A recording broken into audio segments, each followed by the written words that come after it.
las cosas con lo de Arribas, cuando de repente este arrepentido o delator premiado brasilero que ha metido preso a medio Brasil, dijo por la televisión, y creo que lo escuchamos todos, cuando dijo que él le daba plata a Arribas, y el mismo día que esto decía el delator premiado en Brasil, acá el Poder Judicial absolvía a Arribas.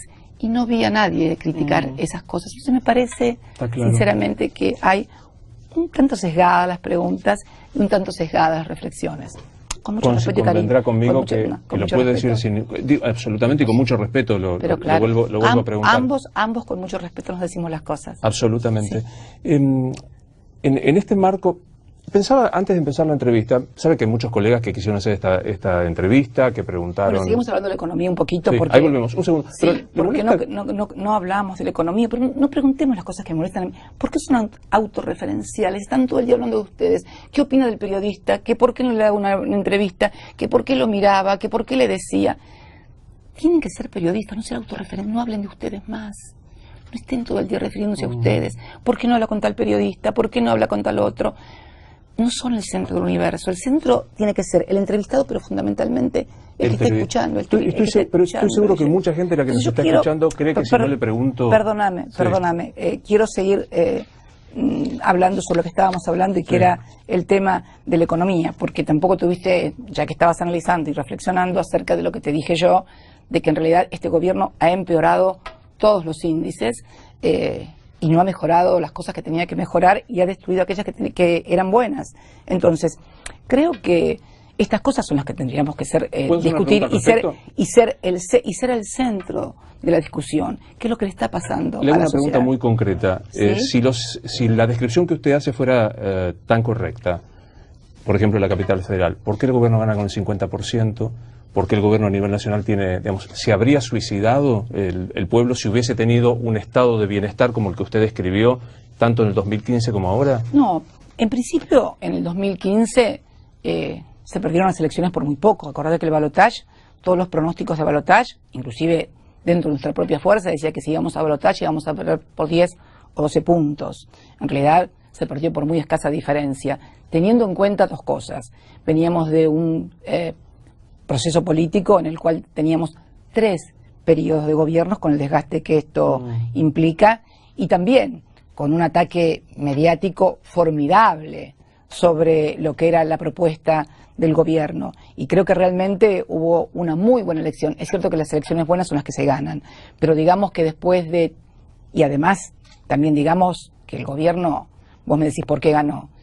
¿Vos crees que si el gobierno hubiera dicho todo lo que iba a hacer, ganaba? Yo te cambio la pregunta, ¿ganaba las elecciones? Voy a tomar su expresión. No puedo contestar lo que no va a hacer. A ver, ¿qué dijo Mauricio Macri en spot televisivos y en aquel famoso debate en el cual nada se cumplió, todo fue al revés? Dijeron, conmigo ningún trabajador va a pagar impuesto a las ganancias.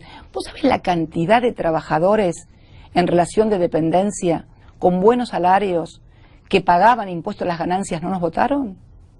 Infinidad, porque les habían prometido que no iban a pagar más impuesto a las ganancias. Y hoy, algunos de esos trabajadores, desgraciada y lamentablemente, no solamente ya no pagan impuesto a las ganancias, sino que no están percibiendo salario porque los han despedido. Entonces, si además hubieran dicho, vamos a subir las tarifas a precios, a aumentar las tarifas el 400, el 500%, ¿vos creés que los hubieran votado? Si además hubieran dicho que iban a hacer negaron todo, no iba a haber devaluación, no iba a haber tarifazo, nadie iba a pagar impuesto a las ganancias, nadie iba a ser perseguido, nadie iba a ser echado del trabajo. Por eso se ganaron las elecciones. Doctora, usted decía, y comparto con usted, Cristina, que uno se debe al interés del televidente, en este caso respecto de las entrevistas. Es impactante cuando uno recoge la curiosidad de la gente ante una entrevista, como hay 2 temas que aparecen muy presentes con usted, que tienen que ver por esto de no haber tenido habitualmente, porque coincide conmigo, no tuvo un ejercicio de la entrevista habitual en su gestión. Y uno tiene que ver con su fortuna personal. Yo sé que hay una causa judicial que se ha cerrado y no le estoy preguntando judicialmente. Mi pregunta es, usted declaró en el 2003 que tenía un patrimonio de 7 millones de pesos y en el 2010 de 100 millones de pesos. siendo funcionaria pública, ¿le parece que es explicable este crecimiento patrimonial? Mira, yo te voy a decir algo.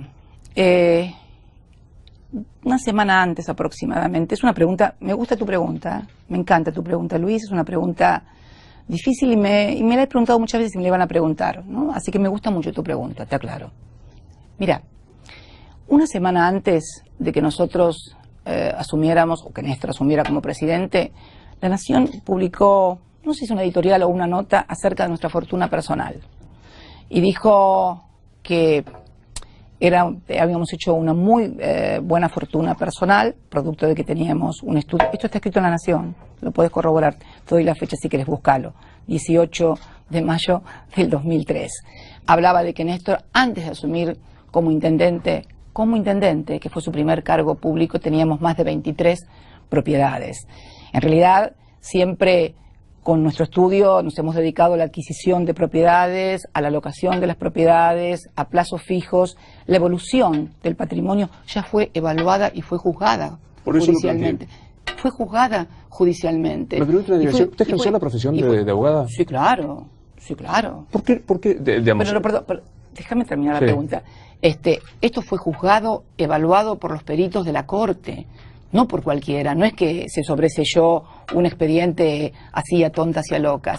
Fuimos sobreseídos y finalmente se está investigando ahora sobre los mismos bienes. A mí nadie me descubrió una cuenta de repente en Panama Papers, ni me descubrieron cosas que yo no hubiera declarado.